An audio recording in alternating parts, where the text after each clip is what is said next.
how do you manage to support clients with a mental disability, particularly with their carers? Ha, funny that you asked that. Peter has seen more than I think I may have only seen one with Down syndrome, like on my first year out.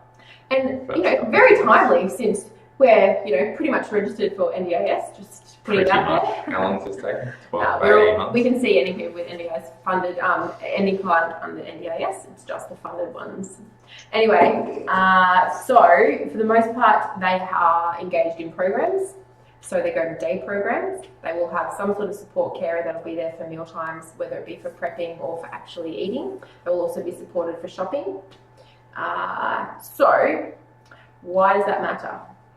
They're generally in share homes or they're individually cared for, and they will be on a meal plan schedule. This is what we're having for dinners and this is what we're buying. So when I see these clients, it's really important to try and engage with them because they are still very well aware of what they do, even if they do have a mental disability, whether it be physically limiting or not. A lot of them are quite creatures of habit. So you don't want to throw in random recipes or foods that they've never eaten or they're not comfortable with, but sometimes they'll surprise you. So one of my clients I've been working closely with, yeah, bloody hell, so good, yeah, in terms of change. I had one that wanted to be a chef, so he was the one client that I had. Yeah, so he was keen to do recipes and everything. So I always give them a meal plan.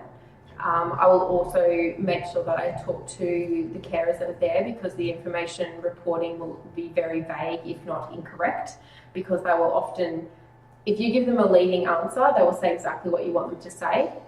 They won't tell you the truth a lot of the time because they forget or they're not sure. The client. Yeah, so, and generally they will bring a carer with them and the carer will have some sort of understanding about what's happening. So, yeah, so I'll prescribe specific meal plans. I will often ask the carers or the support team to provide me with their menu, and then I'll work quite closely with them to change that menu in accordance with what they like, they dislike, because they'll still have their own food preferences.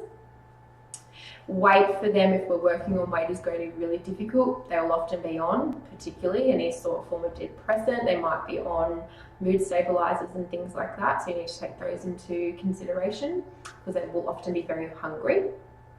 So you really want to make sure that you provide them with adequate food. So sometimes I will give them a lot more on their meal plan than I would for someone else because generally they won't stick to it 100%. They do struggle to eat between, etc. What else would I do? So they will often come with a handout that you actually have to write your recommendations on. So I make sure that I really am specific with what I want on that, and you always have to feed back to the team about what sort of results that they're getting as well. So I guess people looking at computer. I got a question. Yeah, I know. I don't know. I'm like, am I getting other ideas from that? There's nothing on the screen. No.